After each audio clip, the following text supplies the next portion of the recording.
I find it very fascinating that I'm sitting on a jury considering I'm a lawyer. And I have always wanted to be on a jury. And I always knew I was never going to get picked for a jury because I'm a lawyer. No one ever wants to put a lawyer on their jury. And so I never had that experience. And now here I find myself being a member of a jury that I don't want to be a member of. Now, this is the only jury that when I came into this game, I didn't want to be sitting on because I wanted to be sitting in the final three. So it's like this strange situation I find myself in. At the same time, I appreciate the fact that I'm still here and that I will have an opportunity to make a determination that will ultimately change the fate of someone's life. And that's a very humbling experience, and it's an incredible experience, and it's scary at the same time, because whatever decision is made regarding the winner in this game, that person's life will forever be changed. I've had a mixed relationship with Hannah just because I thought when we were playing together, like, that she was fun. She would make me laugh. She's kind of out there. She's very quirky, very open with a lot of her beliefs and her thoughts and her views. And all of those things I can respect.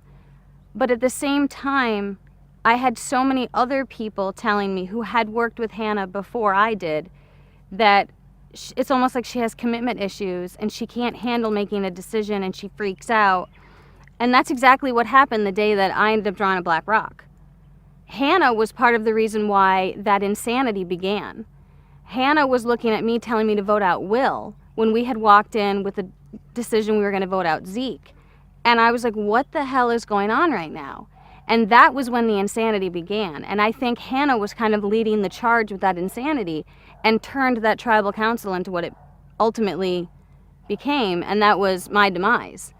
I think that someone would vote for Adam because he was never in a position in this game where he was a leader, but he was trying. He was trying to make things happen, and he was trying to make moves, and he was involved in a lot of moves in this game.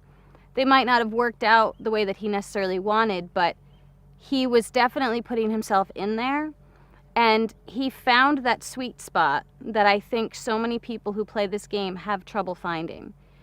You have to be willing to be strategic. You have to be willing to make moves, but you also have to not be the one with the huge target on your back. And Adam never really made it there. He had a target on his back once because he dropped Will's name. And I think that was like an eye-opening moment for him where he realized, I need to back up just a little bit because I don't want that to happen again. And then he was never targeted again. He also found multiple hidden immunity idols and played them for himself and for other people. He won immunity. So he did everything that you need to do in this game, but he did it at a level that didn't cause anyone to look at him and say, he's a threat. So he was able to really, I think the best thing to say is to find that sweet spot that so many people struggle with playing this game, is how do you make it to the final three without being the main target like David was, you know, the strategic threat that everybody wanted gone. How do you still get there but still have a respectable game? And I think Adam did that. The reason someone might have to vote for Ken tonight is that he is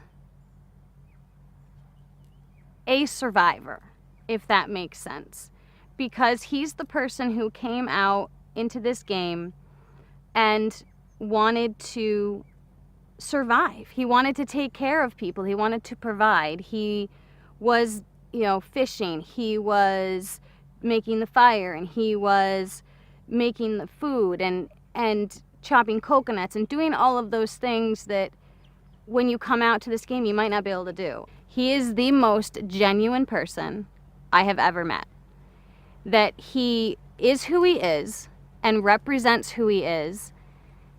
And he is the person who I didn't want to sit next to in the final three because he was so genuine. And in this game, you can't always be that genuine. You can't always be that person. And it can be a scary person to sit next to, because if you don't offend anybody and you play a great game on top of it, you have the ability to sit in the final two and say, I never lied, which he has done. He's brought it up twice. He's like, I've only ever lied in this game twice, which is something that is almost unheard of in Survivor.